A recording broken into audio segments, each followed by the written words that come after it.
Falando sobre colaboração ainda e sobre escuta, esses dias o Rafael Quarto, que está no meu grupo de mentoria lá, ele veio com uma história sobre teoria U.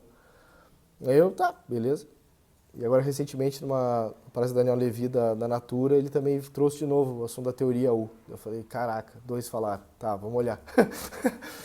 E ele começa a se preocupar. Daí eu fui atrás ele explicou um pouco, depois eu fui atrás da teoria U. E é sobre um cara, Otto Scharmer, sobre o nome dele, é um professor do MIT. E ele tem um negócio chamado de Presencing Institute, que é o Instituto da Presença, seria mais ou menos esse o negócio. E aí eu fui olhar sobre a teoria U e eu achei altamente relevante assim, o processo. Achei bastante ligado com o processo de design thinking, sobre a questão de buscar empatia ou problematização das coisas e tal. E achei muita ligação também com a programação neurolinguística quando tem a coisa de suspender julgamentos. O normal é que a gente tem uma teoria que ela basicamente bate e volta. Quando alguém nos faz uma pergunta, a gente reage à pergunta, a gente não para refletir sobre ela.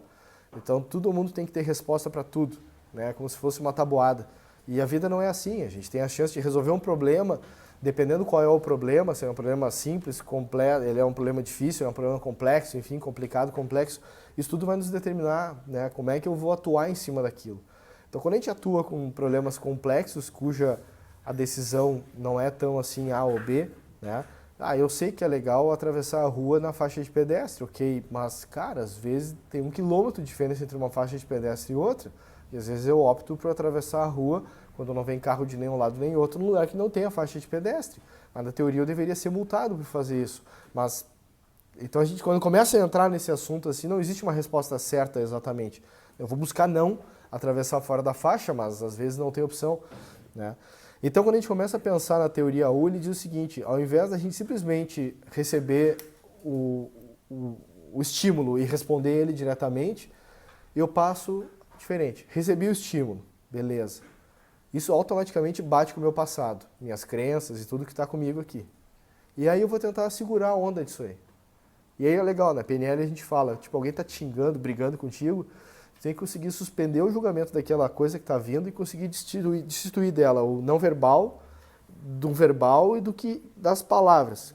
Como se fosse um filtro, só tá vindo só o letreiro assim do que a pessoa está te falando, e tu botou ela em mudo, tu tá só lendo o que ela está te falando assim. Ah, tá, legal. E daí em cima disso eu vou tentar atuar, né? Mas aí eu começo, por exemplo, primeiro eu dou a suspensão, eu tento olhar com olhos, ele usa fresh eyes o termo aqui, mas eu tento olhar de ok, não vou julgar esse cara aqui.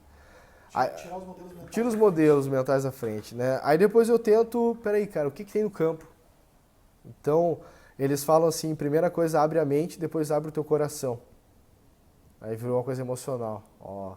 Não, mas quando a gente começa a abrir assim, peraí, cara, deixa eu tentar me conectar aqui sobre o que tá pegando, né? E aí depois eu tento assim, tá, calma, vamos tentar questionar o seguinte, o que sou eu nisso que essa pessoa está trazendo? Qual é o meu trabalho em relação a isso que ela está me trazendo? E quando as pessoas que estão participando de um momento desses, elas começam a se conectar com aquilo ali. Pô, beleza, show de bola. Então, primeira coisa, eu estou trabalhando para deixar a coisa chegar e não julgar diretamente. Depois eu passo para um outro momento, que é, ok, com esse grupo que eu estou atuando aqui, como é que eu faço emergir algo novo aqui?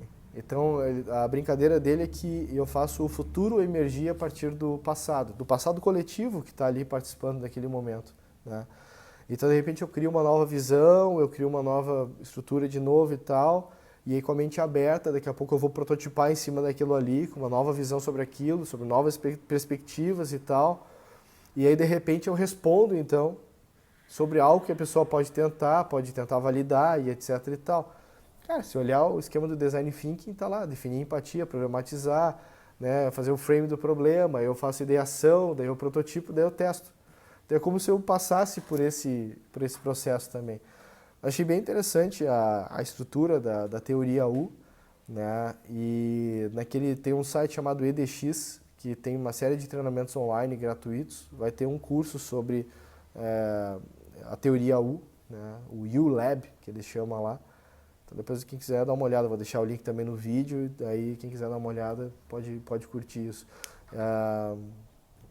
Eu sei que em setembro de 2016 vai ter um treinamento desses aberto. É interessante, daqui a pouco o cara poder... É legal quando a gente pega coisas que de repente... Toda vez que alguém bota coração no meio, eu fico meio... Ih! Mas eu deveria... na verdade a gente deveria viver a vida com coração, mas a gente tenta ficar meio empedrado sobre as coisas e tal, mas acho que, sei lá, pouco a pouco a gente vai tentando abrir para esse movimento assim que é meio que natural das coisas, né? O Design Thinking diz que a gente vai praticar empatia com a coisa, ou seja, está te conectando com aquilo, está, né, buscando trazer o que tem em ti naquilo ali. Então, coisas nesse sentido, mas interessante. Então, Otto Scharmer tem palestras bastante aí na internet e tal sobre o assunto. Vale a pena olhar mais sobre isso aí. Beleza? Então, valeu. Falou.